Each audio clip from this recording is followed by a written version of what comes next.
Yes, y'all. You don't stop. Peace. Welcome to another episode of Random Thoughts. I am your host, the LYR to the ICS's lyrics, y'all. Yo, it's another wonderful Sunday. We here. We alive. We blessed to see another day. You know what I'm saying? So why not start some fuckery, right?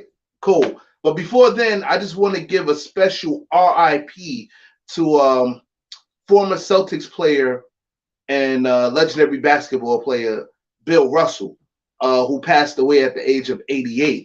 I just recently got a tweet, I would say maybe 20, 30 minutes before we just started the show just now. So once again, my condolences to his family, friends, Celtics organization. I'm a big Boston Celtics fan, so rest in peace to Bill Russell. Gone but not forgotten, definitely. All right, so let's jump into it. You know what I'm saying? Right now it's just me and Nope. yeah, okay. Nope. And Eric holding it down. Yeah, All right. yeah. So get with the introductions, y'all. All right. What's going on, everyone? Y'all know me. It's Steph, y'all. We're back at it. Another Sunday, Random Thoughts. I'm happy to see y'all. Shout out to the Ranners Union. Everyone in the chat there, everyone on Random Thoughts Talk series on YouTube, Facebook, and Twitch, because that's where we're going live. And it's just another beautiful day, y'all. I'm happy to see you, brothers. Yeah, happy to see you too. Yo, Famous Ramos, what's good, man? What's going on? And just made in the skip by the skin of my teeth. let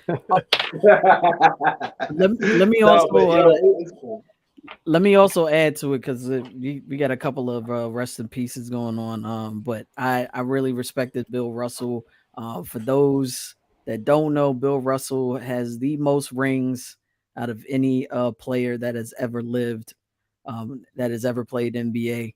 He has 11 rings. No one else has it. He has a ring as a player, and he has a ring as a player coach. Just a class act, man. The best to ever do it, and the first black player to ever play in the NBA. So shouts out to that man. He was amazing. Yeah. And also a rest in peace to my friend Mickey Angeline. Her mother Rusty just passed away from complications with COVID. So that's still happening, y'all. Be careful out here. And rest in peace to her mom, who meant a great deal to her. So shout out to Mickey Angeline and her family. Condolences to them. Sending healing and energy and prayers. Yes, definitely rest in peace to them, man. I didn't even know that. Getting back to Bill Russell for a second, I didn't even know he had those many championship rings. That means he has more rings than Michael Jordan, and more rings than LeBron James, more rings than Kobe Bryant, more rings than your heroes. So we would like to say, Neener, fuck off. Nobody cares about Michael Jordan and LeBron James. And R.I.P. Kobe. R.I.P. Kobe. You know what I'm saying? But even him too, because I am and always will be a Celtics fan. So I will say the only person that might get close is Steve Kerr. That's the only person that might have a shot. No, we don't care about him neither. Sorry. Celtics, me in the building. Okay, was it salute to the panel and chat. Glad to be here with you all this beautiful Sunday. That's from Brown Girl Interrupting. Brown Girl Interrupting, thank you very much. We appreciate What's up, you Brown being Girl here. Interrupting. Thank you for the support. Female power repping, of course. But hold on. Brown Girl Interrupting. Since it's a female power, bring your female power ass up in here and get down with the conversation. You know what I'm saying? Like, no, come on, man. Redemption Song 76. How respectful. Huh? This guy, how respectful. Salute all. No, I'm just saying, like, you know what I'm saying? Nah, come on, man. Nah, for real. If anybody want to join, y'all already know. We got the StreamYard link up, right? The StreamYard link? Yeah. Anyone that wants to join in the conversation, we're gonna put the StreamYard link in the comments. So let us know. or we'll have our producer in the background, plug you in. But we're gonna put the link in there for y'all at some point. All right. Okay. There we go. Yep. StreamYard link is up. Anyone want to join in the conversation? We're ready. She's female power momming right now. I got you. Well, I'm male power styling right now, man. Yo, but we still up on here, man. What's good? You know what I mean? Male power. 4 kids, man. That is power momming. I'm just busting balls, man. Like, yo, don't worry about me, man. You know what I mean? But as always, we can't begin without me saying, let the fuckery commence. Warning. The opinions expressed in this program are those of the presenter in their current state of mind, which they have the right to change at any given moment. The iRant Network and the members of the Ranters Union are not responsible for any claims made. All opinions and train of thoughts are welcomed here and protected by the First Amendment and the Ranters Union. All commentary, criticism, news reporting, research, teaching, and or scholarship of copyrighted material is protected by the Fair Use Act under Section 107 of the Copyright Act of 1976. iRant Network and the founder of the Ranters Union, Jalogic, aka Mr. M, recommends that you take what is said and do your own research. Read a goddamn book and form your own opinion. Furthermore, listen carefully to the ranters rant and debate their opinions and form your own conclusion. Thank you for watching this member-supported program, powered by the Ranters Union and produced for the iRant Network. Good day. All right. And as usual, you've been warned. So you bring your kids up here and think this is a kid-friendly show if your ass want to. I know that much. Like, you got the warning right there. So, okay. So today's episode is episode 3-6. Let's talk about cultural appropriation. Yep. Cultural appropriation. But before we talk about this, we want to give a big shout out to our friend, our colleague, Adviz, who's currently at a family celebration. We wish him and his family a happy celebration, and he'll be back with the fuckery with us next week. So shout out to our homeboy, A to the D to the V, Adviz, y'all. The king of acronyms. King of acronyms. The god of acronyms. You have to dig him up, man. The god of acronyms. There we go. Oh, sorry about that. The god of acronyms. The god MC of acronyms. There we go. The god MC of acronyms. Yep. That's it, man. So, guys, we're here. Cultural appropriation. Where do we want to start? Do we want to go back to the slave trade? Can we go back to minstrel shows? We can go wherever you want to go with it. Yeah, I mean, it's been up. Can we go back to the Boston Tea Party? Let's go back to that. Yeah, we can definitely go to blackface. It's been going since the beginning. But that appropriation was disrespect, outright disrespect. Oh, it was not meant. It was not meant to like appreciation of it on any regards or even like it. It was more like mockery. So Benny has a question here for us. She said, what is considered cultural appropriation? That's multifaceted. Go ahead, Steph. Yeah. I guess the shortest answer I can give is just taking on the culture that's not yours, that you didn't grow up in, that you weren't immersed in, that wasn't a part of your fabric in your upbringing. That's the shortest answer I can give you. Now a good example of that, the Dave Chappelle show. Everybody knows Dave Chappelle show. Remember when he played the racist blind guy? Mm-hmm. He didn't know he. Clarence Bixby. the racist KKK guy. Yeah, and he was talking. Yeah. Clarence Bixson, right? Yeah. So Bixby. that same. All right, you know I'm gonna fuck some people's names up, right? Thing. Like Clarence. Well, shit, it's the same name. Close enough, Steph. Come on. Close enough. No, Clarence Bixby. All right, cool. But yeah, the racist KKK black guy, like the guy that he didn't even know he was black. You know what I'm saying? But cultural appropriation is towards those lines, but also blackface as well. Famous drink your blood, orange juice on the rocks on mute, please. Oh, okay.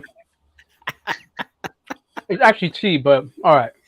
Oh my God, man. We can talk about this cultural appropriation too. This Latino guy, taking on the form of a vampire. Yeah, we can talk about that. No, I'm kidding, man. You're gonna disrespect right now. We're gonna go into fake disrespect. I'm gonna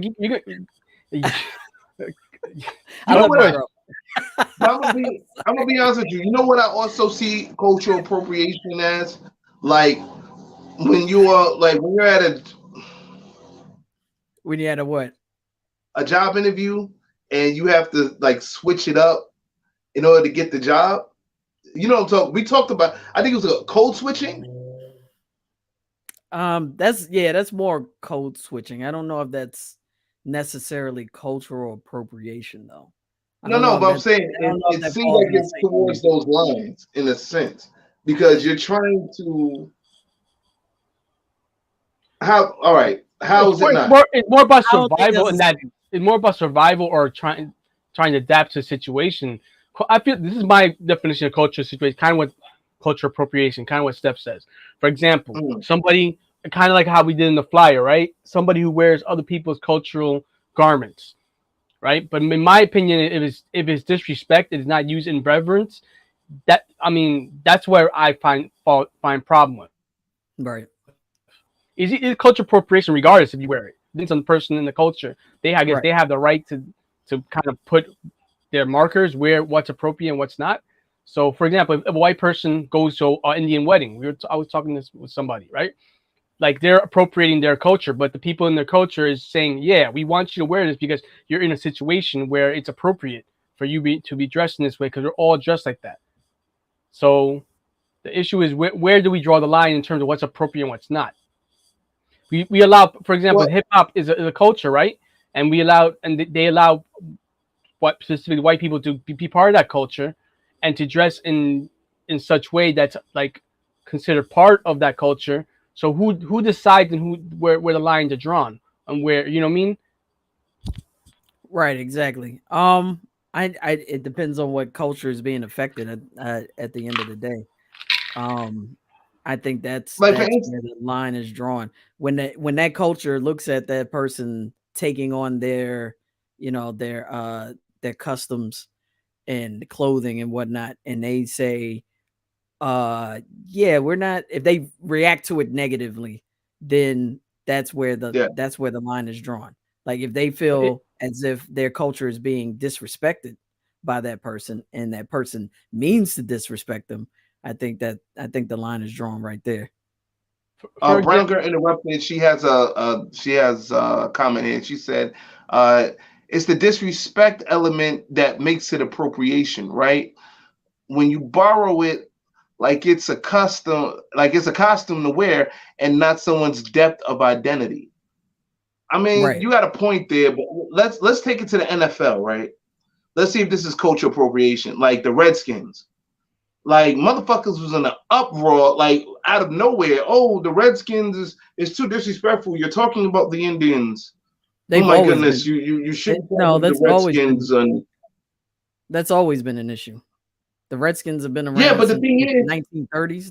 I think 1934. I think is when the Redskins started. I know it's in the mid 30s for sure, but that's always been an issue. It's just the but why did they change it now all of a sudden? Like why now? Because the sound is louder now. Now there's more platforms for the outrage to be amplified. So not only is it now on the streets, it's on Twitter, it's on Instagram, it's on Facebook, it's on TikTok, it's everywhere, so it's amplified, and now more voices are being heard and saying, "Hey, we don't like this. We don't like this term. We don't like the name for this football team." So because of the pressure mounting, the change was made. They were losing money. And on top of it, you look at the caricature on the actual, where the Braves has one, the Washington Redskins, not so much, but the Braves, the baseball team, right?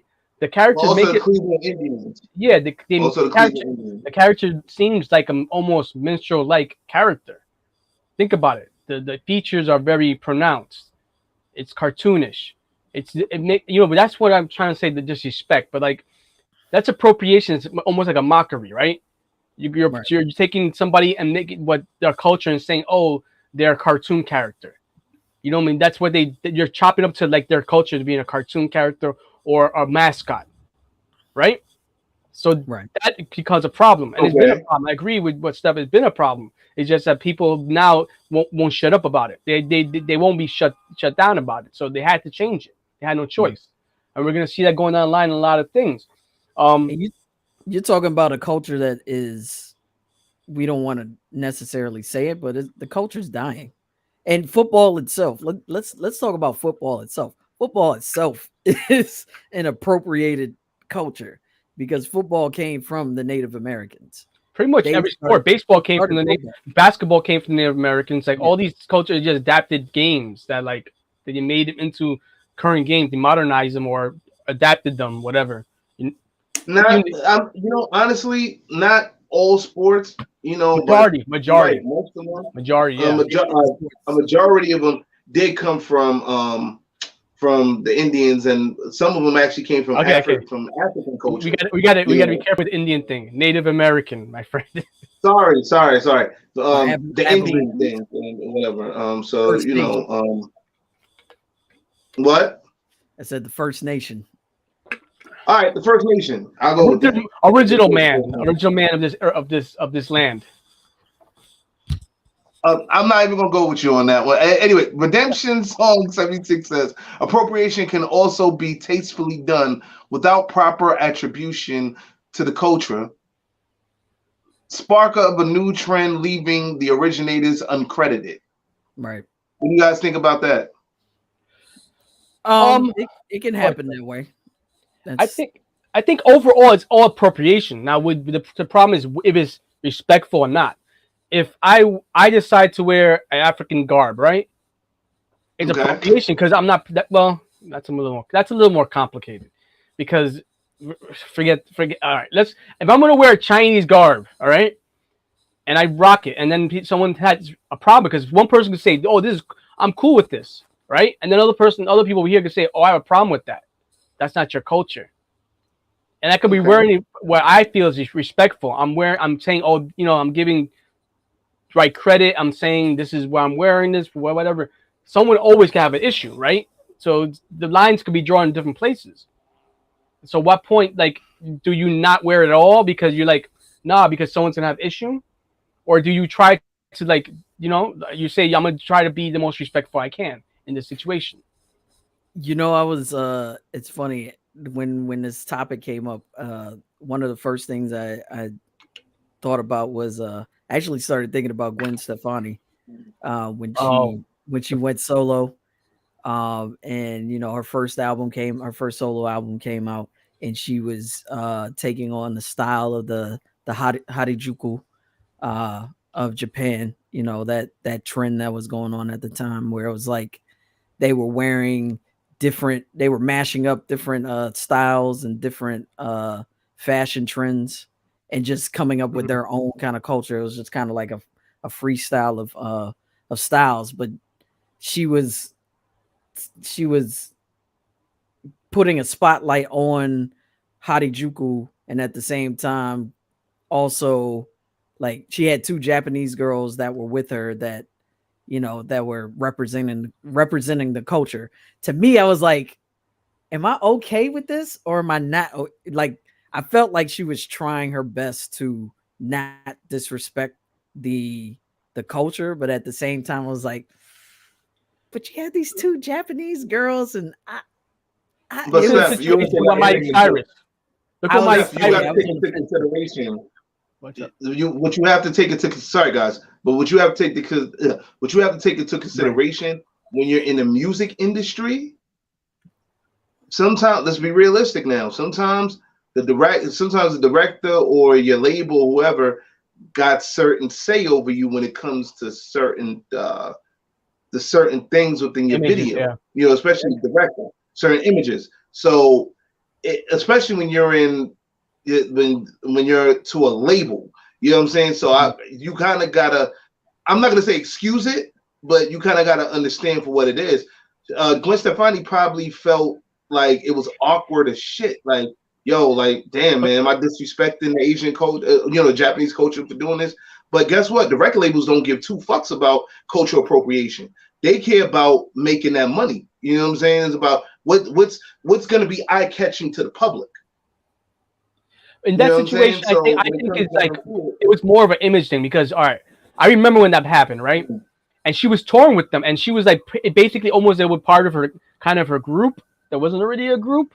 It was an overall image for her album. Yeah, after No Doubt. No, this was the single. After No Doubt. This is like after Spike Jonze. Spike Jonze directed that music video. I think it was the last song they did for as a group before she went solo. And then she had the Harajuku girl. I remember that. You know who also did this? Miley Cyrus. Think about that one. How do you feel about that one? Because mad people were actually talking about that when it happened. She had these people in the background who were African American specifically, and they were dancing in a certain way, and people were saying, "Oh, I have issue with this." The way that she's appropriating the culture, almost like their background to her. You know what I mean? Like in a way that like she's using as props, and that was the question on the argument. Well, I'm gonna be honest with you. When it comes to Miley Cyrus, I think she's a culture vulture. All right, yeah, you have your. I have no straight out what it is. I think she's a culture vulture. Yeah, so in that respect, you have issue with that. But for example, someone might have issue with Gwen Stefani because in a way they can consider her a culture vulture as well for their culture. But for them, you know what I mean? Like it depends on who's viewing it and who's being affected by it. Right. It gets complicated. No, you're 100% right on that. I'm trying to bring up this slide of I found a picture of Katy Perry, who's another. don't even get me started. All they have to do is apologize. They're good. They're good. Oh, Katy Perry. Lord have mercy. Oh, I think it's Katy right Perry. here. Yes. What did she do? Miss I Kissed a Girl. Oh, the Egyptian thing. You talk about the Egyptian, Egyptian thing. She's dressed as a what do you call it? In Japanese garb. I don't know why I can't think of the name right now. But a geisha. Yes, geisha. Yes, she dressed as a geisha girl and. Hey Tiffany, what's going on? Tiffany, I saw you saying in one of her videos. Like that was a slight controversy at some point. Yeah, it's a lot. Katie, as much as I do like I love her music, but yeah, some things she does little problematic. Well, no, like first of all, you can't really blame Katy Perry for it unless Katy Perry was like I said, unless Katy Perry was an independent artist and she called the shot to do it. You have to understand the industry has a lot. I agree with you, but at a certain point, they have voice in it because if they become a big enough player in the industry, they have a voice to say, "Oh, I'm comfortable with this or not." Maybe in the beginning, they're like, "Oh, I got to do what the label tells me to do." But when you get to like a point when you're selling platinum.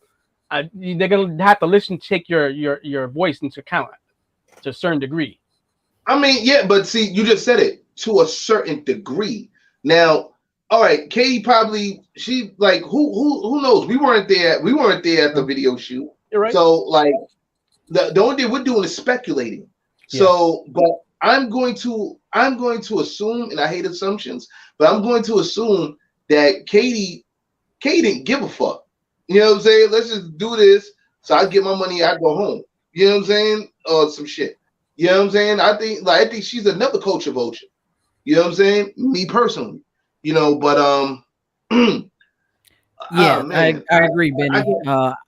Benny says, I think when white people take elements of other cultures, that's when people have a problem.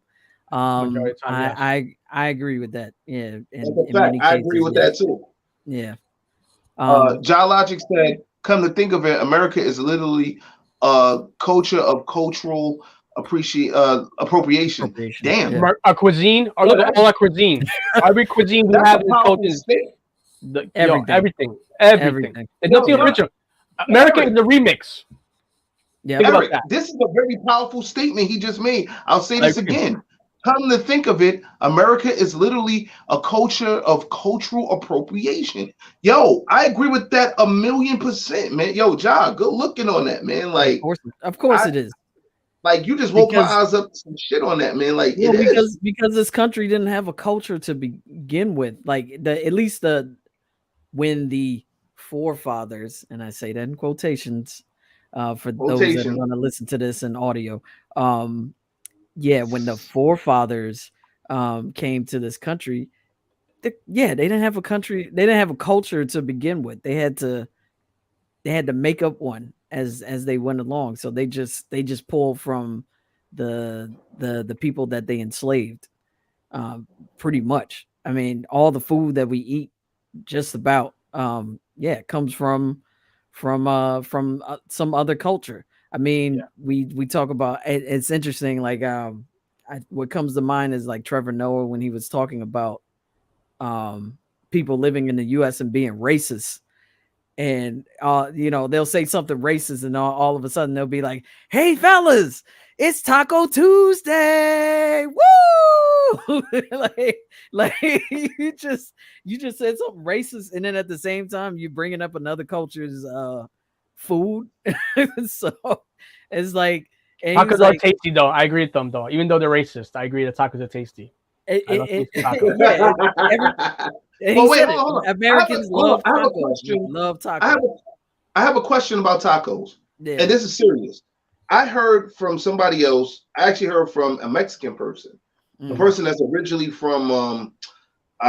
It's not Mexico City. From I think Cancun or whatever. Okay. Like, I was gonna say the outskirts.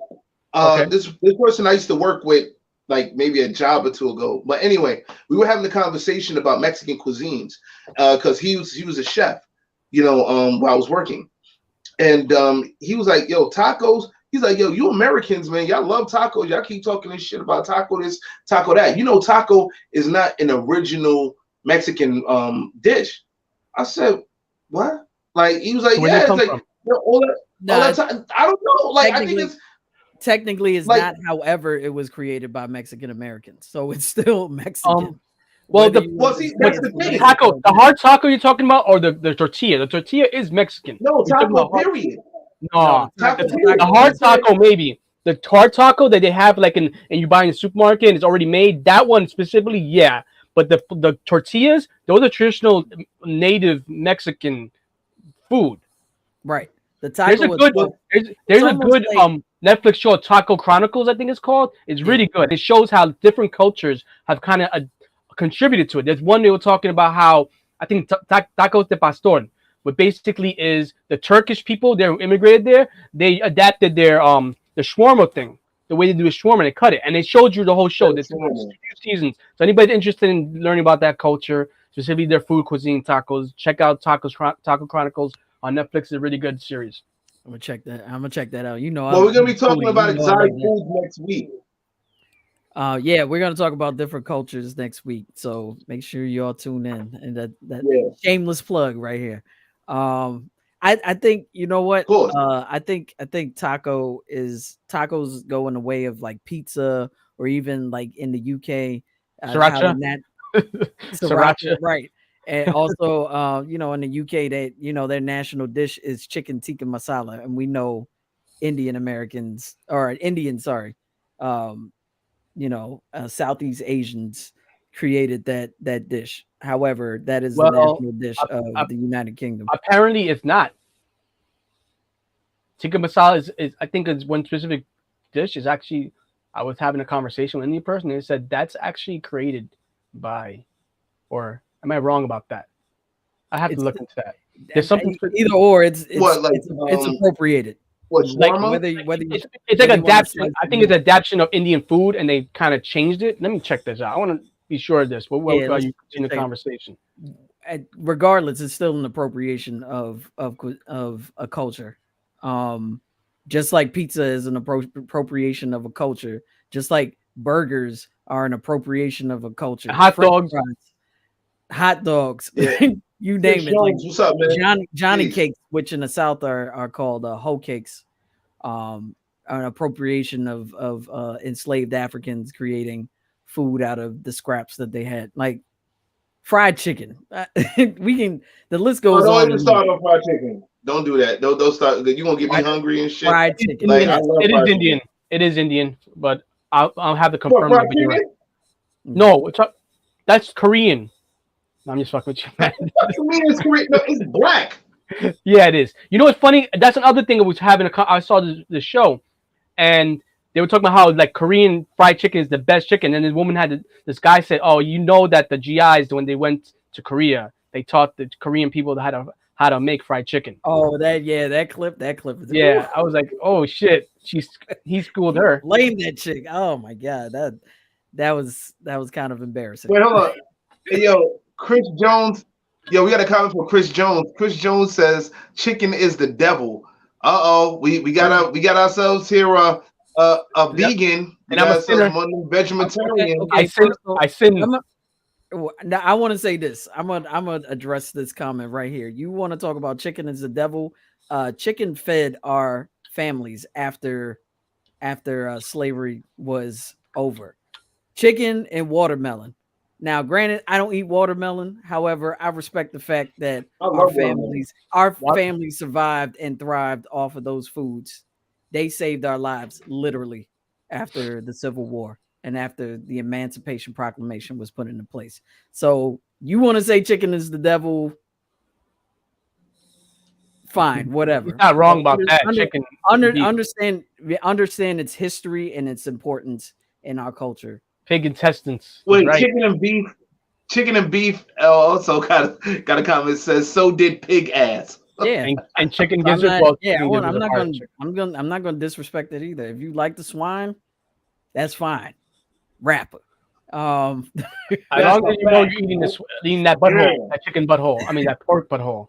As long as you know you're eating it. Yes, Korean fried chicken is fire. Love it. Yeah. Soy garlic. Holy hell. Benny has a comment here. How did chicken tikka is appropriation of culture? Wait. Because UK made it a dish. Is appropriation of culture. As I explained earlier. Yes, the UK made it a national dish. That is an appropriation of culture. That is not the original culture. Wow. You know what? Chicken is the devil when it's not clean and seasoned properly. You know, Turkish food. Wow. Turkish food is really big there too. They don't like their food. The only thing they have is fish and chips, and everything else is like bland and fucking as hell. When I went there, that's the only thing I ate: Turkish food, because everything else tastes terrible. Yeah, and brown sauce is good.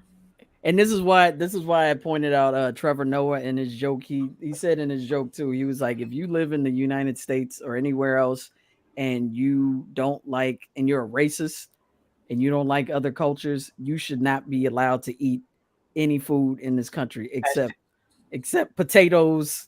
And that's flavor. You mean it has flavor? You're not allowed to eat it anymore. No, your potatoes and your duck, whatever that they eat, duck necks or duck gizzards, whatever they eat that shit. No, not even that. Just potatoes, no spice.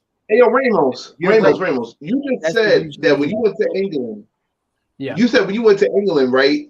The food was bland instead of what was it? Fish and chips, and the only thing you ate was I ate the fish and chips. They were okay. Turkish food mostly like shawarma shit. No, but what part of were you in London? Yeah, I went to London. All right, so boom, in the hood, London in the hood, they have Jamaican food, right? You have to know this. But I didn't go in the outskirts. I didn't go to the outskirts. I went there for like a week and a half. Oh, all right. Yeah, but I had that brown sauce. You gotta remember this. Shout out to brown sauce. No, but what I'm saying is there's Jamaican and African, these people of Jamaican and African descent that live in certain parts of London and all that, and even in the outskirts. So when you said that, I was like, wait, hold on a second. Yeah, nah, son, they gotta have food with them. No, they do, but I didn't go to the outskirts. So the thing in central London that I was staying, I was mostly those kind of things. Oh, yeah. I'm pretty sure if I looked hard enough, I would have found it. Okay. I went to London one time. I went to was it Brixton? Like, I went to the hood. Yeah, you know what I'm saying? Like, you went to Brixton. Yeah. Yeah, because one of my mans in them, like he out there shit or whatever have you. Like I ain't gonna lie to you, I tried so hard not to laugh at at the way they were speaking and shit. You know what I'm saying? But like they knew I was cool, so you know what I'm saying. They tried to give me some smoke. You know what I'm saying? I ain't smoke at the time. So what's that accent? That East London accent? It's not Cockney, right? It's what's it called? It's where the people. I think East London. What you're talking about? I like their accent. That's like the hood. People from the hood. The way they talk is different completely from a proper English accent, a British accent. Well, no, they have a Jamaican patois mixed with the English dialect. There's some African in there too. Mm-hmm. What happened? There's some African in there. Like Idris Elba, the way Idris Elba talks. Yeah, there is African. You're right. Like Idris Elba talks a specific way. I think that's East London. I'm not correct. That's the accent I'm talking about. You should look. No, and I'm saying you're correct. You're correct. Okay. That's around That's around Brixton area and all that. If I'm not mistaken. Yeah, that's the hood. Yo, shout out to Brixton. Shout out to the hood. You know, shout out to the cast, the Top Boy. You know what I'm saying, man? I'm waiting for the 5th season. Yeah, that shit gangster. Shout out. Go ahead. Also, shout out to my homie Funky DL. What up, homie? Yeah, shout out to Funky DL. You right too. Like, yeah, for real. Chicken and Beef said the hood English accent brings Ramos to the yard. They accent better than yours. Really? I also wanted to address some of these comments that are coming up here. I know Benny was talking about chicken tikka masala and saying that it was created in Britain and not in India. That doesn't take away from the fact that it's an appropriated dish. There were Indians that made it. They are not original to the UK and Britain. That's not their culture. That's not the original culture. Like the shout out to Little Sims, by the way, from Top Boy. Little Sims. That's what makes it appropriate. Dope rapper. Shout out to Little Sims. Little Sims. Dope rapper. No, Little Sims, not Sims. Little Sims. No, I said Little Sims. I said Little Tibbs. Are you wild? Tibbs? No, you said Tims. We said Little Sims. No, I said Sims. Who said Sims? Me or him? You said Little Sims. Yeah, I knew that. I said Sims too. You wildin'. Anyway, John said Chinese food is not Chinese food for your information. You know what? Settle and play back. You know what? You're 100% right, and that's also part of cultural appropriation, which is the food in the sense. Like, you know what I mean? Like, is that adapted for American taste buds? Because, and one thing, never go to France and eat their Chinese food. No, hold on. Well, no. In Harlem, there's a soul food restaurant in Harlem on 135th. I think it's 134th or whatever. It's a soul food restaurant, right? But it was owned by Chinese people. I didn't know it was owned by Chinese people until it was after my grandmother's funeral or whatever. Like my family, we went in there. Food was good, but like the chicken wings, right? It had a certain taste to it. And like for any fat motherfucker that knows chicken, like me, you know what I'm saying? Like it's a certain way how a chicken is seasoned. You dig? Like I'm being honest here. Black people, we season chicken completely different than how Chinese people season fried chicken. You know what I'm saying? You can taste it. If you really, and I was like, wait, hold on a second. This ain't, I was like, yo, this is like Chinese fried chicken right here, B. Like, like for the chicken wings that you get at the Chinese food spot. That's when I found out that it was a Chinese family that bought that soul food restaurant. I mean, the rest of the food was still good or whatever have you, but it was like, it just didn't have that soul food taste to it. You feel me? Let me ask you a question. Right. There's this restaurant in Manhattan somewhere. It's the Cuban restaurant, and it's owned by Chinese people. But these people are from Cuba. These Chinese people are from Cuba. They're generations. Okay. So let me ask you a question: is that culture appropriation? Had that issue of these people basically they were born into that culture and then brought it over here, but they're basically generations of themselves growing up in Cuba. And they speak more Spanish than anybody. No. In that situation, I would say no because they grew up in that culture. You're right. That is part of who they are. So I would not call that cultural appropriation because they're actually, and if someone considers it cultural appropriation, it's done in a light that's it's done in a light that's positive. It's not done in a way where it downplays or disrespects the culture. But the thing is, that's why I kind of differ in your definition. I feel it's all cultural appropriation. Now what I feel is it respectful? Because it's not your culture you're appropriating. I'm not talking in this specific case. I'm talking about in general. If you're being respectful or being disrespectful, I feel it's appropriation. If you're not part of that culture. Well, no, that's what I'm saying. We're actually in agreement. I didn't say that it wasn't cultural appropriation. Cultural appropriation can be, and this is the answer Benny's question too, because she asked if it was bad or good. I think it depends on the intent of the person taking on that particular culture. I think if they mean to highlight it and put it in a positive light, then it's still appropriation. However, it's done in a respectful and tasteful way. Whereas you have the other side where someone does it to mock or disrespect the culture. That's a bad version of cultural appropriation. It just depends on the intent of the person presenting that culture. I want to actually talk about the Chinese cuisine too, because of course I live in the DMV, and you know what the Chinese restaurants over here have taken on. Mumbo sauce. Mumbo sauce is definitely cultural appropriation. It was a black family that created mumbo sauce. It was not the Chinese restaurants that created them. It was actually after the restaurant that created mumbo sauce went out of business. It was actually a secret recipe, and after that restaurant went out of business, all the Chinese restaurants wanted to figure out the recipe. So they made their own version of mumbo sauce. So that's why that's cultural appropriation. Well, if you're going to go that way, the Italian food is appropriation of Chinese food. All right? Well, at least noodles. There'll be no noodles. Don't tell no Italian person that, man. Like they ain't going for that shit. Like, I'm sorry. Like they brought it back from China.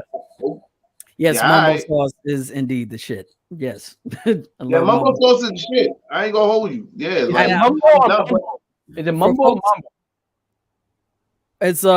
It's both mumbo and mambo. It depends on how you where you come from.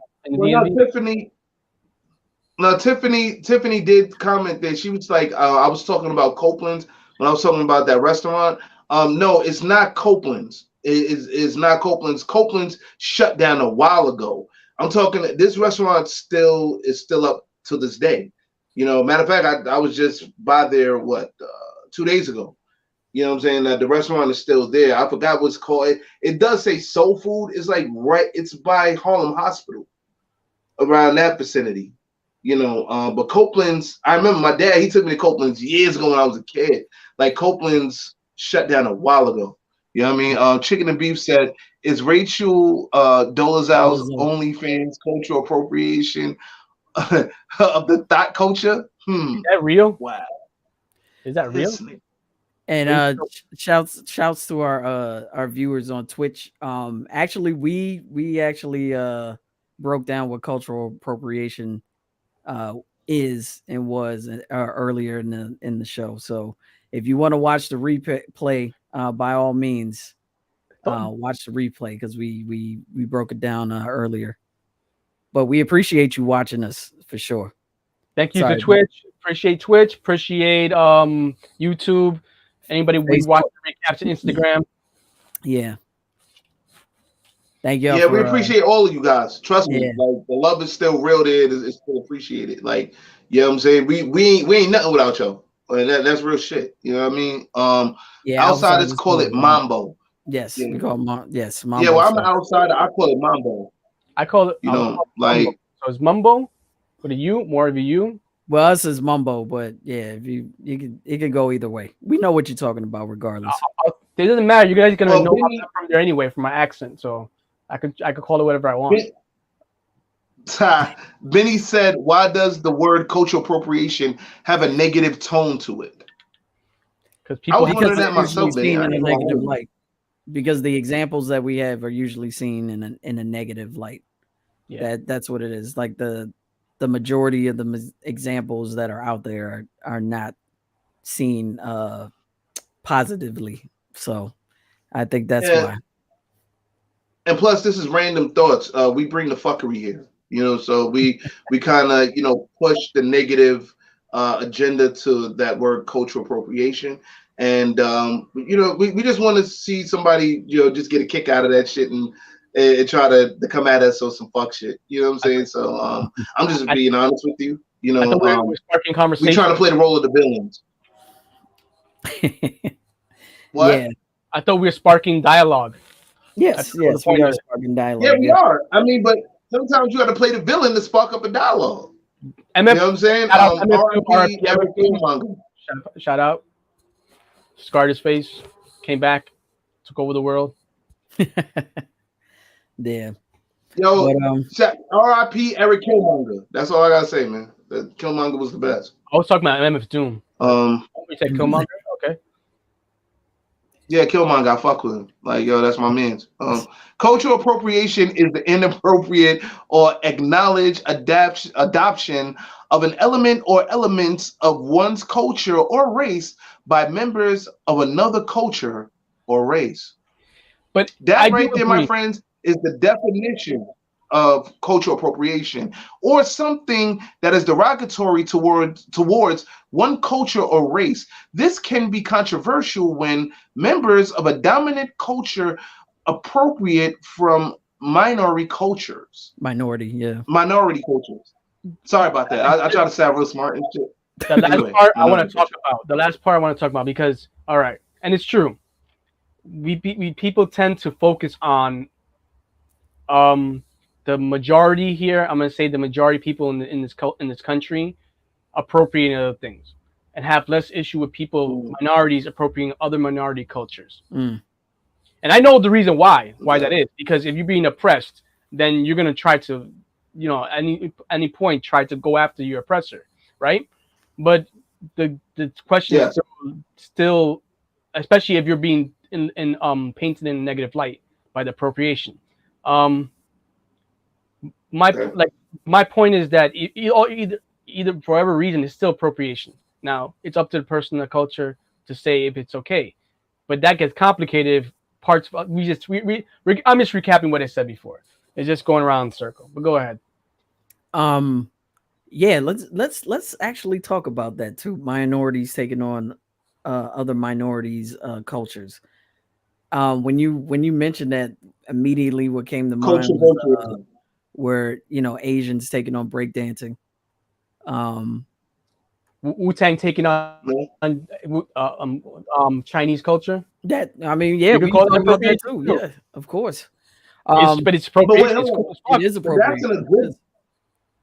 That's cultural appropriation in a good way, man. Because they're kind of paying homage to the Chinese culture that that gave them their style to it. You know what I'm saying? So at least that's how I see it. I agree. I think majority of people with Chinese that I've known, that I've talked to them, I've seen in media, I see it in a positive light, because what they're doing is putting a part of the culture up there that nobody or people might have not before them been aware of. And let's be honest, old school kung fu flicks are cool as shit. Even like, you know what I mean? Like, it is true. Like, the gold style, whatever you want to call it, drunken style, Killer Priest, what other movies? You can keep going on in the movies, but you know what I mean? Like, right. That's cool. Five Deadly Venoms. Five Deadly Venoms. Return of 5 Deadly Venoms. Gold. The man with the one-armed swordsman. Yeah. Ghostface Killer Returns, Drunken Master, yeah. What else? Ip Man, yeah. Wu-Tang versus Shaolin. Right. Yeah, a lot of us grew up on like Kung Fu theater, and you know, we went to the movie theaters when they were playing, you know, all those Chinese productions and whatnot, and we loved it. I think it's appropriation. I don't think it's negative. Like you said, I think it's paying homage to the culture, which, you know, to Chicken and Beef and Jai Logic's definition, I don't think it necessarily has to be negative. I think, like I said, majority of the time it is, you know, the appropriation is looked at negatively. I don't necessarily think that it's always negative, though. Like I said, you know, even with Asians, you know, taking on breakdancing, I think they've stepped up, you know, the culture itself of breakdancing. I think they've taken it to even the Koreans right now are really killing it in hip hop style of dancing. You see them on all the videos on YouTube. Like they have whole schools of them, and they, like, you know, break it down. They're doing, you know, videos of it, and if they're pushing it for where I feel they're pushing forward the culture in a good way. It's like your throwback, right? It's like someone throws you a ball and you throw it back. And if they're giving you something of value that you can throw back at them again and continue, you know, evolving it, I think I personally find it beautiful. I find it to be a great thing, a positive thing in a positive light. Yeah, I mean, even hip hop. Well, like, I mean that's been appropriated so much, and certain cultures have you know, given it the respect that it deserves, and they've actually changed it and evolved it in certain ways that have you know, given even more reverence to the culture, and we know there are other folks that have, you know, literally taking the shat on it. So shout out to Nujabes, rest in peace. Yeah, shout out to Nujabes. Yeah, Shout the father of lo-fi music. Yeah, also before that's a fact. I mean, honestly, I think Jay Dilla is the father of lo-fi music, man. But that's my personal. That could be argued. I think that could be argued, but I think Nujabes predated. It's more Nujabes. What? It's more Nujabes. It's more Nujabes? Yeah. Well, that could be debated on. I'm be honest with you, but the rest in peace, Nujabes. I'm telling you, he has a very strong argument regarding that. If you listen to Nujabes's, you know, music, a lot of the elements of it come from what he's done, and that it isn't considered. No, and I'm not questioning, because that was. I'm not questioning it. Yeah, I'm not questioning it. Like, no, you're 100% right on that part, but. You know, like, wasn't Jay Dilla doing that just about the same time, or like a little beforehand? His style was still different because he had a soul element to it. He had a soul, jazz, blues element that was a little different. Like I would say he is a pioneer of certain other styles, like the way he would program his drums, the swing style. Like, he definitely is a pioneer of that. Like that Philly sound that came out. That Philly hip hop style that came out, that was definitely Jay Dilla's influence. But I think it's talking about the Slum Village era. The Slum Village era. Yeah, the Slum Village era. When Dirty Dozen, J88. Roots, I guess Roots could be a part of that too. The Roots as well. Yeah. Like I said, it could be debated. Like, I mean, yeah, you're right. Like, Nujabes would have a strong argument, but still, like. But anyway, getting back to the subject here, man. I was trying to read some of these comments, man, but damn, son, like, you just come and switch it up. But anyway, we're gonna get back to the comments, y'all. We're gonna try to read as many comments as possible. Here we go, Benny. Well, I do want to. Shampy mentioned like the Kardashians. Do we want to get into that? Hold on. Benny said, I think people see it being done negatively when white people do, but if someone of color does it, it's not seen in a negative way, because we don't mean for it to be in a negative way. We mean to honor. Not saying that white people don't, you know what I'm saying? But you could tell with our intentions that we mean to more so honor that culture than than just piss on it or disrespect it. Right. I think there are more occasions where people honor each other, but there have been occasions, of course. There's always going to be occasions when people disrespect each other. But I think in the majority in the media, minorities tend to honor each other more so than, for example, a white girl going to Coachella dressed as a brave or a chief or whatever have you. You know what I mean? Just you wearing it as like it's a outfit or a costume, something to be like almost mockery. That's the problem I think people have, the mockery aspect of it. You're not respecting, because that has cultural significance in ceremonies and other things. You know what I mean? Part of their whole being. And if you just wearing it casually like that to go watch a concert and to drink your ass off, you're showing disrespect. Right. That's a fact. Exactly.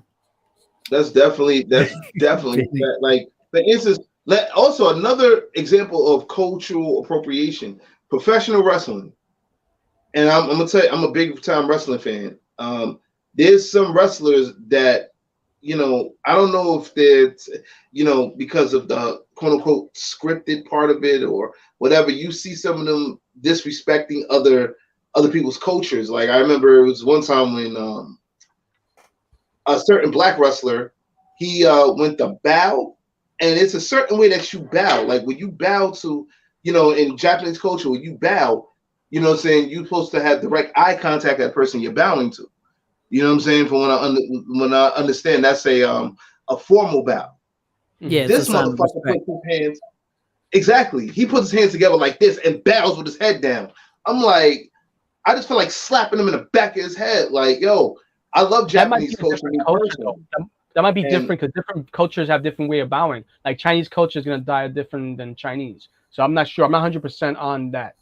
But I know Korean. Well, no, I'm 100% on that when it came to that particular professional wrestler. Okay. I know that was being disrespectful because he was wrestling a Japanese wrestler. You know what I'm saying? So okay, got you. Yeah, so it was basically like he basically took his wang out and just pissed on his whole culture in the middle of the ring. Like, so did he lose? Did he lose? What happened? Did he lose? This match was a long time ago, so I can't remember that shit. But like I do remember that doesn't help the story. I need to know if he was playing the heel though, right? He was probably playing the heel. He was playing the heel, yes. Oh, so that's why he was doing what he was doing. I mean, I'm not saying to say, oh, it's okay. I'm just saying in that specific situation, he was playing the heel.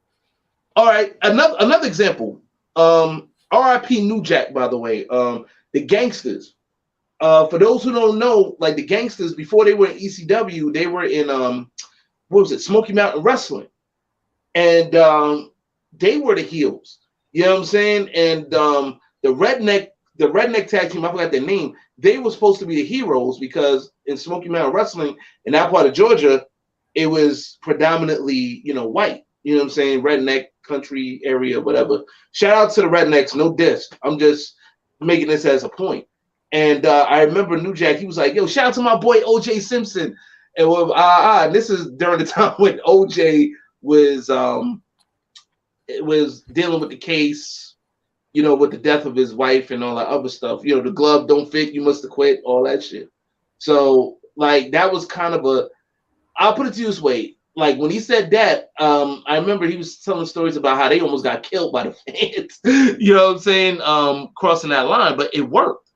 You know what I'm saying? For the storyline itself, it worked, and they got major heat from it because they were playing the role of the villains. But you see how cultural appropriation plays in that. Like they almost literally got killed by them by these fans. You know what I'm saying? Mm. So like when it comes to cultural appropriation, yeah. Oh, what's good? No. Oh yeah, what's good? What's good? Hey, what's going on, man? Oh man, look who it is. Yeah. Hello. Coming in the fourth inning. Say hi to your lady. I scared my girls. I left my laptop. Hi, girlfriend. Everybody said hi. I scared my girls. I left my laptop on. And she thought somebody was in the house, but it was y'all niggas talking.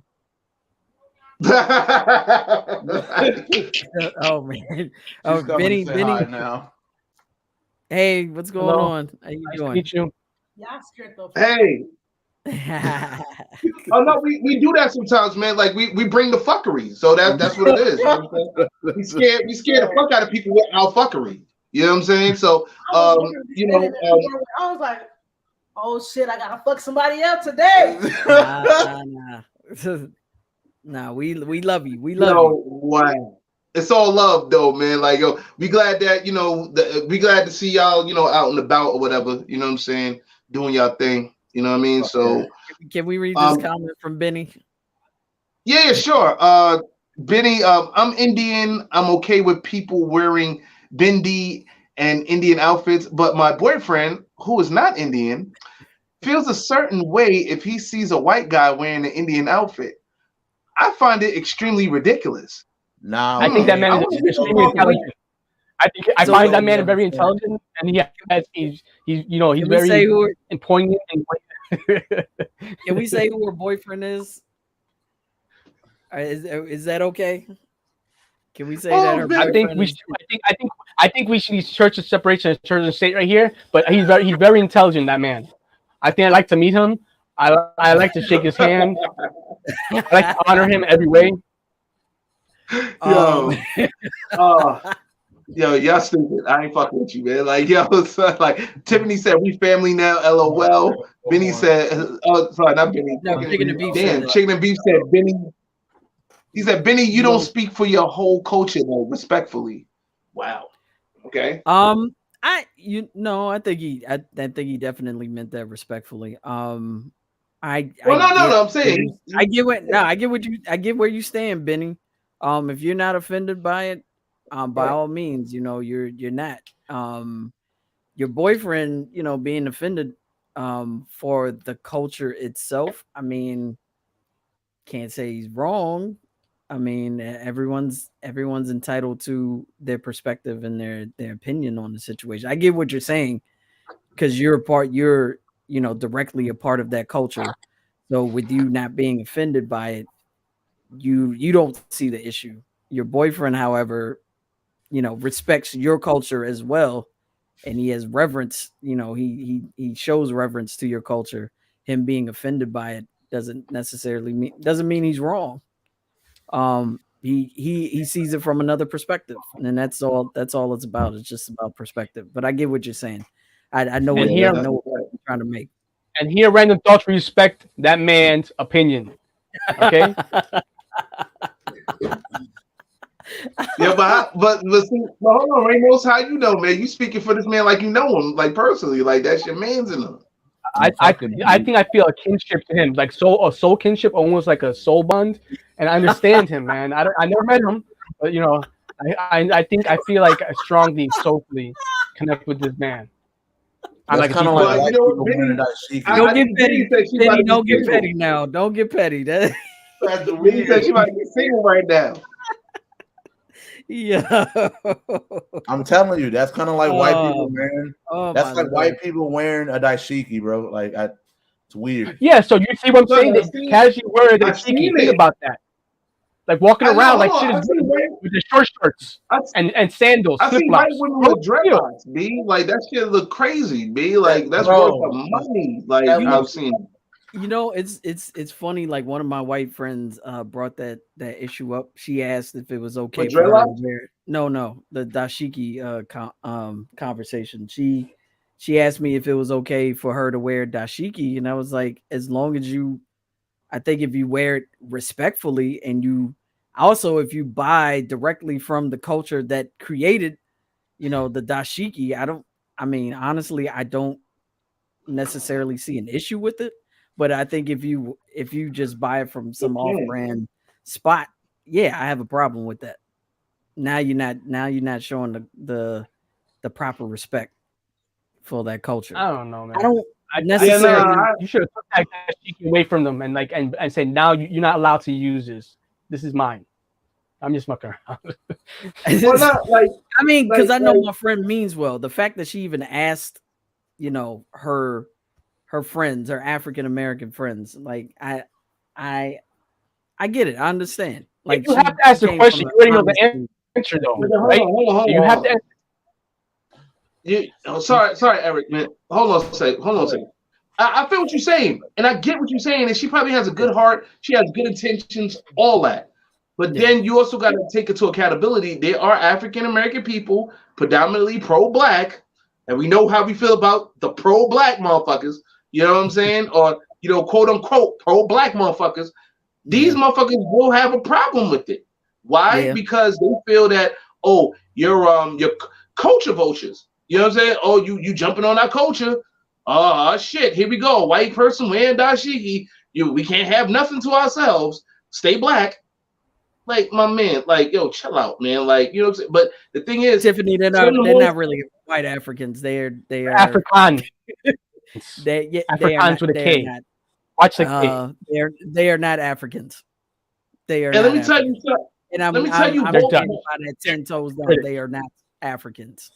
That's word to mommy, they are son. Appropriating the culture once again. And let me tell you something, you woke motherfuckers, man. Y'all still sleeping. But that's another conversation for another time, man. Because I want to get on you woke motherfuckers. Exactly. You know what I'm saying? Quote unquote woke. Fuck out of here. Speaking of white folks appropriating things, someone mentioned like white rappers in hip hop. That is that is a very, very fine line. I don't think all the white rappers are appropriating the culture. Okay. What about this new guy? Let me rephrase that. Let me rephrase that. They are appropriating the culture. I just think not all of them do it in a disrespectful manner. I think. Let me tell you something. What is that new guy? The new guy with the curly hair. That's really big. About that nigga. Like, you're talking about Jack Harlow? I mean, I do give a fuck about him. Yeah. So now, if somebody, I can see how someone have an issue with that. But what about, because people give Eminem, say, yo, you good with us. But someone might say, Jack Harlow, yo, what the fuck you doing? And why are you trying to take our woman too? Why are you trying to, because he has his way of talking like a playboy, talking to ladies, and he kind of directs it specifically to a specific, race of women. So like, I would put him in the exception as well. You put him in the because I think as a black woman. Okay. I think wait. He's doing this. I think he's trying. He's not like a Vanilla Ice or Snow. It's not. You don't know that yet. Snow. Hold on. People big up this day. Yellow Wolf is dope, and I put Yellow Wolf in the exception box. He is not someone that's trying to disrespect culture. I'm not a fan of Yellow Wolf, but I respect what you're saying. Okay. Hold on. As like the only MC in this panel. Well, no, me and Notes are the only MCs right now on this panel. As speaking for myself and even Notes on this motherfucking panel. You know what I'm saying? Yeah, I'm speaking for you right now, Notes. Just hold on. No. Speaking my nigga. Anyway, like, yo, hip hop. My personal opinion about hip hop is supposed to unify. You know what I'm saying? What does that mean? Hip hop is supposed to unify all cultures. You know what I'm saying? That's what it was designed for. At least that's what I heard from, Kool Herc and African Bambaataa. And I don't even want to mention that man's name no more, man. And y'all already know why. But like, you know what I'm saying? Like from the forefathers of hip hop, they still respected as such, even though as human beings, that's another story. But it's supposed to unify all cultures. So at first, I'm not gonna lie to you. When I saw Eminem, I thought he was a dope lyricist. You know what I'm saying? But you talk about how you wanted to kill your moms and do all type of shit. You got your chick in the back of a car. You about to cut her head off and sit in the car and do all this other stupid suicidal bullshit that you say in your raps. Like, we don't feel that, like, because we don't be going through that shit. Like, but I had to take into consideration one thing as a thinking rapper. I had to take into consideration one thing. Like, hip hop is there to unify, man. We there to unify, even though we're in a competition, we're still kind of together because hip hop is supposed to unify different cultures. You know what I'm saying? Different races of people. You know what I'm saying? Black, white, Chinese, Latino, like, Asian, whoever. You know what I'm saying? That's what it is. And I'm going to counter that. Wait, I'm going to counter that too. Well, I'm not done yet. I have counters as well. I want to counter that. No, y'all just cut me off. You just said we're waiting for your finish. You're waiting for your finish. We thought you were finished, but apparently you are not. Proceed. No, I wasn't. Like yo, listen. Proceed. We hip hop is a culture that's supposed to unify. Yes, it was created by black people, no doubt. You know what I'm saying? We can clearly see that shit. But like black and Latinos. It was African Americans and Latinos. You know what I'm saying? Latinos. Don't forget that. Don't forget those folks. What? I said, don't forget those. Don't forget that La Raza. Yeah, but let me tell you something. If you Latino, you still black. Fuck it, black. You know what I'm saying? It was created. We accept you, motherfuckers. We know y'all niggas. Go off. Like, But yeah, but for real. No. I'm just saying. Just hear me, man. You know what I'm saying? Like it was here to unify. Like yo, we accept all races or whatever, and whatever bullshit they talking about, we can't sit there and say we're not unifying if we don't accept the bullshit. Like you know what I'm saying? To an extent, you know what I mean? Because you do have culture vultures. You know what I'm saying? And it's hard to tell who's a culture vulture from the people who are really about the culture itself. You know what I'm saying? Like it's really hard to tell the difference in the two. So sometimes with some black MCs or whatever, I know Lord Jamar, like he wasn't really too keen on Eminem or any of these white rappers. He like, you know what, white rappers, yo, y'all are guests in our home. You know what I'm saying? And at first I was rocking with him on that, but once again, this is supposed to be a culture for everybody. It's supposed to unify everybody. This is a culture, right? That's supposed to unify it. Like you have white people, you have Latinos, Asian people that grew up in this culture. Okay. Go ahead, Steph. Because we're running out of time. Yeah. No. I'm going to count. She about to say some fuck shit. No, yes. She about to say some fuck shit. Somebody mute lyrics.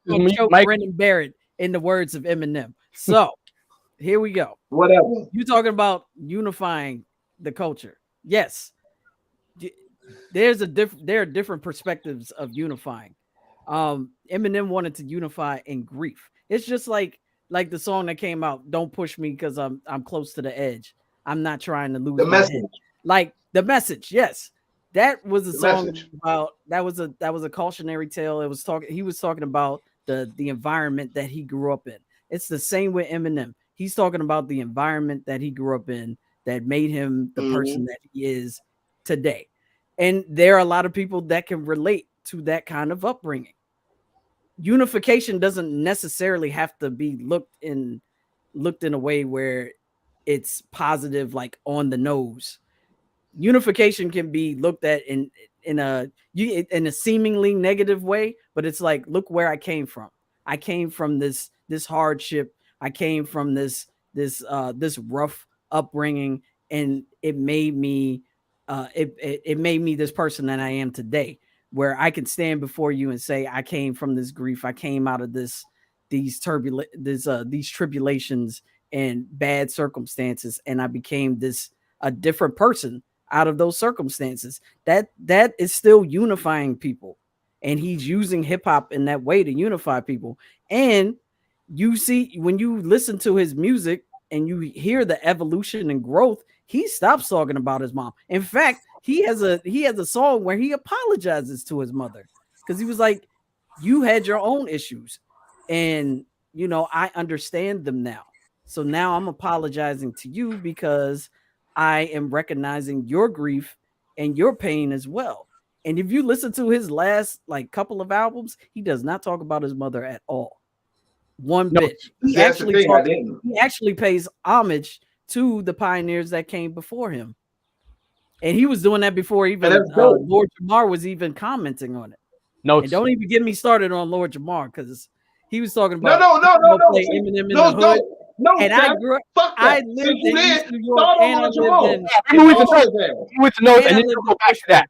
You can go back to that. Eminem like every other freaking day. So okay, no. Lord Jamar, I'm speaking directly to you as a person that actually lived in the hood for the last 5 or 6 years. they were bumping Eminem like every other day. Every car that I passed, I heard an Eminem track coming out of it. Okay, so don't even get me started. So anyway, we gotta do final thoughts in a minute. Go ahead. No. We're gonna get the final thoughts, but we're gonna get back to that ass in a second because let me tell you something. Let me fucking tell you something. Notes got some shit to say. Go ahead, Notes. Go ahead, Notes. All right. So I'm gonna spin off of what you said, lyrics. Like I agree with you. I do. But at the same time as well too, like product of the environment. Okay, like the unified situation. Okay, like so Eminem. Well, I know for me, Eminem taught me how to use how to try to turn my pain into drive. You know, into my own fuel for me doing music. Now, me and my mom, our relationship is now getting a lot better. But I understand. You know, how Eminem came off crazy and stuff like that. You know, these are his thoughts and stuff like that. I wouldn't go so far as saying like I wanted to hurt my mom, but at the same time, you know, I didn't want shit to do with her. You know, especially how the way I was raised and the shit that I've been through. Like everybody has their own struggle, and also as well too. If you look at like hip hop the way it was, well, even still now, like I don't really see no unifying anymore because like you gotta have jewels and chains and stuff like that just to even fit in. You know what I mean? Like, you know, there's no real lyrics anymore. And I feel like a lot of people who do spit real lyrics who are trying to bring it together, they don't, you know, they get pushed to the side. So for whack nigga shit. Yeah, you know I don't necessarily agree with that. I think Kendrick Lamar has the platform right now for once again, whack nigga shit. He's not whack. You just don't understand it. No, I don't understand it. I'm a hater. Exactly. There you go. You haven't listened to his music. You need to listen to his morality. No, we're gonna do that shit today. We're not gonna speak on it. But that's the music I do listen to. I listen to KRS-One. I listen to Coach Contra. Coach Contra is the dopest motherfuckers you gonna get out today. Shout out to Coach Contra. You have not listened. I want to say two things. Two things before we're done. Horrorcore, RZA, and and that's it. So actually, Horrorcore predates Eminem. Yes. So he didn't create that shit. That can whole kind of violent shit. Can we talk about 3-6 Mafia?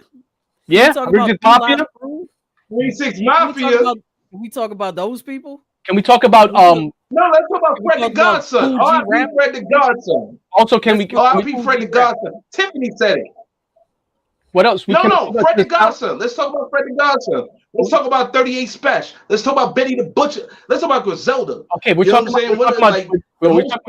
now. We're talking about before. We're talking about how there's a lineage. There's already Hardcore has a lineage. We're talking about what's his name? Scarface. Scarface has a heavy thing into that. What was Scarface's group? I can't remember the name of the. No, Scarface had a group. Ghetto Boys. Ghetto Boys. My thoughts playing tricks on me. That's horrorcore, my dude. Like that is like an example predating all this shit. So to say that Eminem is like bullshit. You could say that it's bullshit, but it has elements of things that already predated. Secondly, shout out to Run the Jewels, LP and Killer Mike. Unification, right there. We see something beautiful right there. A white man and a black man you never thought would do something like that, and it works completely. So that's it. Word. So can we get? Yo, it's time for final thoughts, y'all. It's time for final thoughts. Yo, me and Steph, man. Yo, Steph, you stupid. I ain't fucking with you, man. Like, yo, Steph. Everyone, you got any final thoughts, man? Well, let's talk about foreign exchange. But I just got into the conversation. It was like cultural appropriation. I still think white people shouldn't wear dashikis. That's just me all day. That's pretty much it. Yeah, I just got in the conversation because like it went from clothing to hip hop. So now it's like, yeah, I think we need to come back. I think you need to make a segment about hip hop. I think we need to make a a segment about that. I think cultural appropriation and hip hop. I'm gonna throw that in. Yeah, I honestly think next Sunday you should do that. Yeah, that's soul next week. We're doing soul music. No, we're not doing that next Sunday. We're not. We're doing cuisine. No, next week we're doing exotic cuisines. Yeah. Oh, the week after we're doing soul. Yeah, after week we're doing. Yeah, we got to be doing soul music. Those are my final thoughts. So next week is for the fat fuckers. You know what I'm saying, man? It's fat fucker week next week. You know what I'm saying? You don't have to be fat to enjoy cultural cuisines, but for real. Well, you know what? You dig in the fat fucker. Like, fuck out of here. So it's fat fuckers week. Like I said, we talking about food, all type of shit. And yo, Rainbows, final thoughts, man. Final thoughts. Yeah, all cultural appropriation. So I guess you gotta do what you're gonna do, right? You're gonna do what you're gonna do. Oh shit. Uh-oh. What the hell? Drop my cup. All right. Only your random thoughts. Only your random thoughts.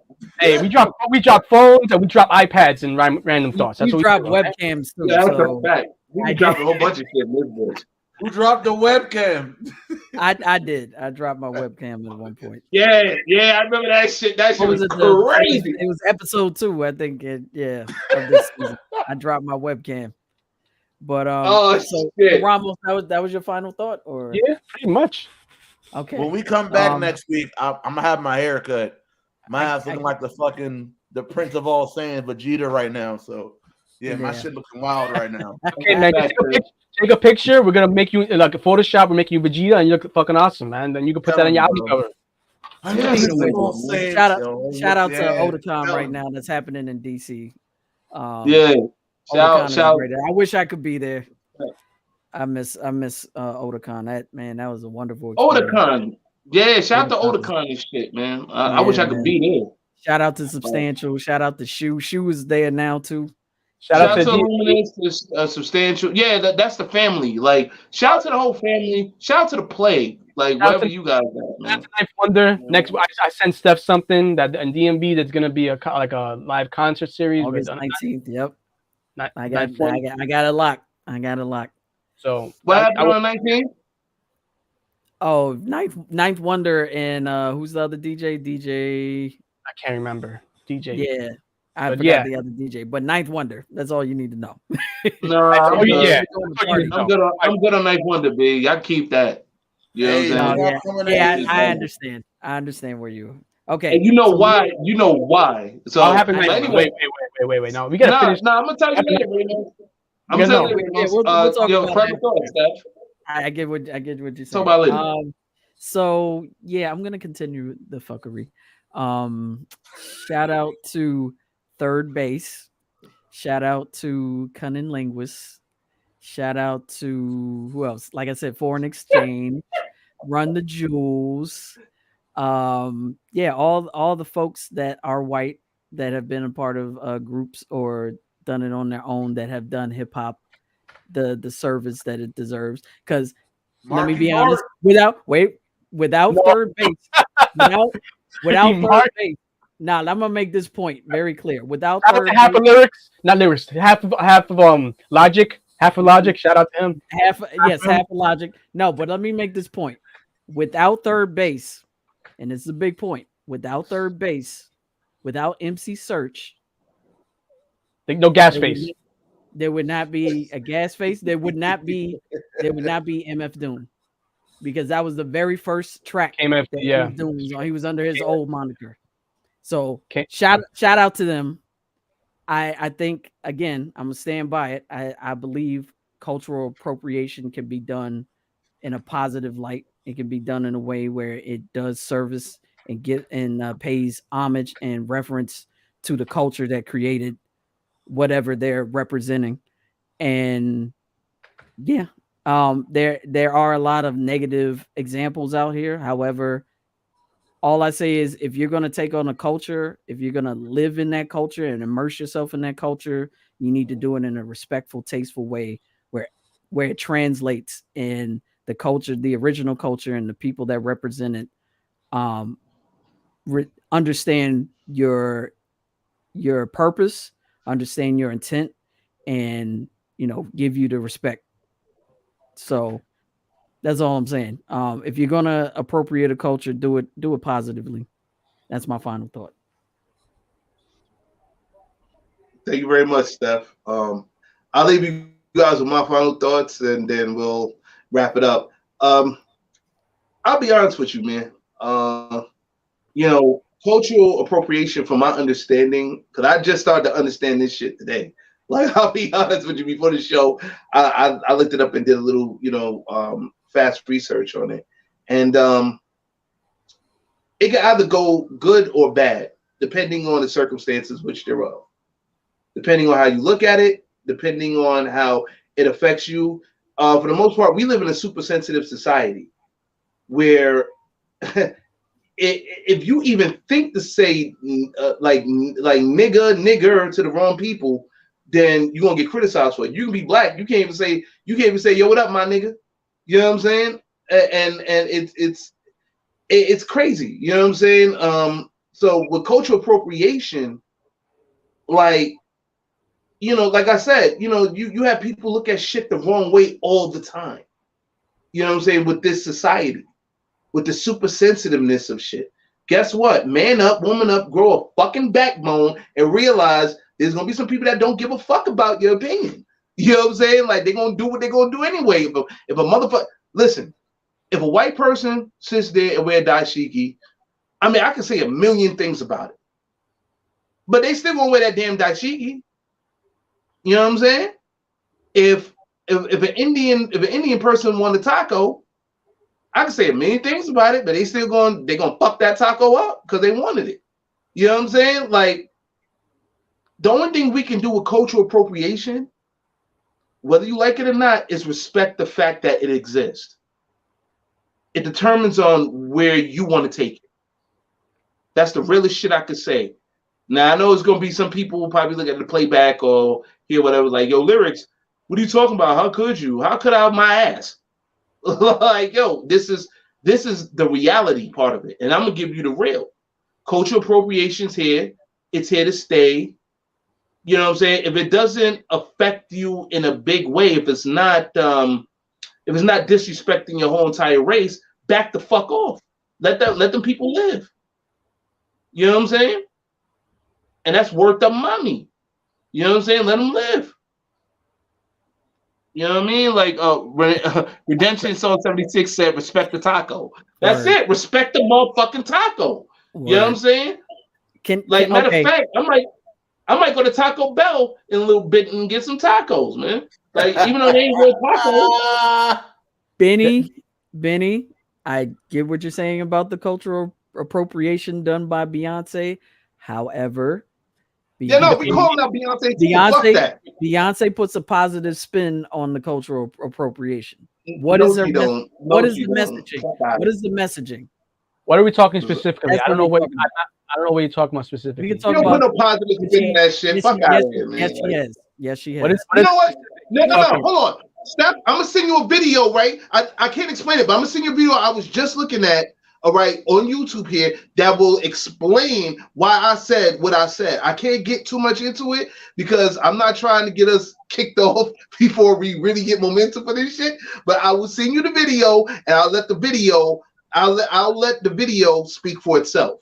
You want to sit there and talk that Beyonce's positive bullshit? And like, yo, Beehive, don't come for me because I have my personal opinions about Beyonce. Shout out to Beyonce, you know what I'm saying? Like, shout out to JP and them niggas. But like, I'm just saying, like, yo, hey, shit, it is what it is. But look, we're gonna wrap this shit up. And that's the wrap for this particular episode. Yeah. I like to say I like Beyonce. I think, you know what I mean? I don't want to go against the queen or the king. So I'm gonna say, like, I'm Switzerland in this regard. But send me the video. Now I'm gonna send you the video. I'm gonna send you the video. So like, Benny, like, yo, I'm gonna send you the video too. You know what I'm saying? On the gram and shit. Like, I'm gonna send y'all the video, man. Like, yo, for real, son. Like, you know what I mean? But anyway, getting off the subject, we're wrapping this up. the next episode of Random Thoughts will be episode 3-7. Exotic foods. I think, what is it, like explaining exotic foods or some shit like that? Like, yes, we're gonna talk about our favorite cultural foods, and I guess this is more likely cultural appropriation. I think Steph is hosting this one, right? Steph, you hosting that exotic foods? That was your idea. All right, cool. So yeah, so I'm hosting that exotic foods one because it's Fat Fuck Week next week. So Restaurant week. We are celebrating all the fat fucks across the world. Fat Fuck Week. Fat fuckers, this is for you. Especially that 500-pound chick that almost broke my hip. Talk about she want to ride and shit, man. But I'll tell y'all a story next week. That's your fault. Fuck it. That is your fault. You wipe your butt? No, it was a 500-pound chick that I dated when I was like 21 or some shit like that. Yeah. But I'm gonna save that story for next week, my nigga. Like, it's gonna be a funny ass story, my nigga. Probably wipe her ass. They gonna love this shit. No, you're not gonna answer? Okay.